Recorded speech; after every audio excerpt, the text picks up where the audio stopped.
स्वर्गीय सूर्य कुमार ओझा जी की पुण्यतिथि में पहुंचे हुए हैं, क्या कहिएगा? देखिए, भारतीय सनातन संस्कृति में जो तिथियों का महात्मा माना गया है, उनमें जन्म तिथि से ज्यादा पुण्यतिथि का महत्व माना गया है। इस पुण्य तिथि के अवसर पर उस पुण्य शाश्वत आत्मा को हम याद करते हैं।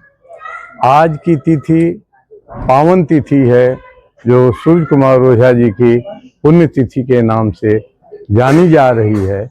इस पुण्यतिथि के अवसर पर उस शाश्वत आत्मा को मैं सादर नमस्कार करता हूँ, श्रद्धांजलि देता हूँ।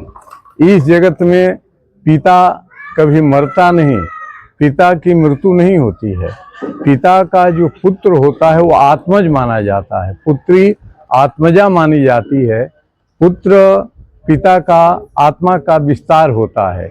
इस रूप में देखें तो सूर्य कुमार ओझा जी की ये जो संतान है, उनकी आत्मा का विस्तार है, वो आज भी हमारे बीच में हैं।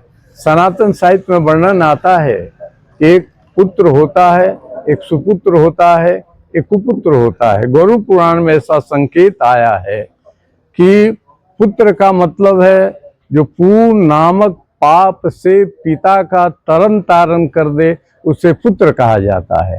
पुत्र के संस्कार, संस्कृति और संपत्ति को आगे बढ़ाने का जो काम करता है, उसे सुपुत्र कहा जाता है। और जो पिता की कृति को नष्ट करने का काम करता है, उसे कुपुत्र माना जाता है।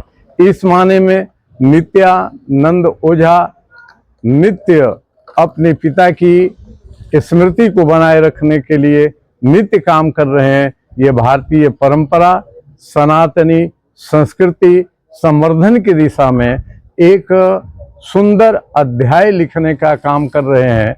पिताजी बाहर सेवा में रहते हुए भी नित्यानंद जी ने गांव में रहकर भारत की आत्मा जहां रहती है, उस गांव के संस्कार और संस्कृति के संवर्धन में रह करके पर्यावरण रक्षा के लिए जो काम कर रहे हैं, निश्चित रूप से यह पर्यावरण रक्षा का काम पिता के प्राण वायु तक वहां पहुंचेगा और उनकी आत्मा को सदा प्रसन्नता मिलती रहेगी। इस पुण्यतिथि के अवसर पर पुनः एक बार सूर्य कुमार ओझा जी को सादर सादर नमन।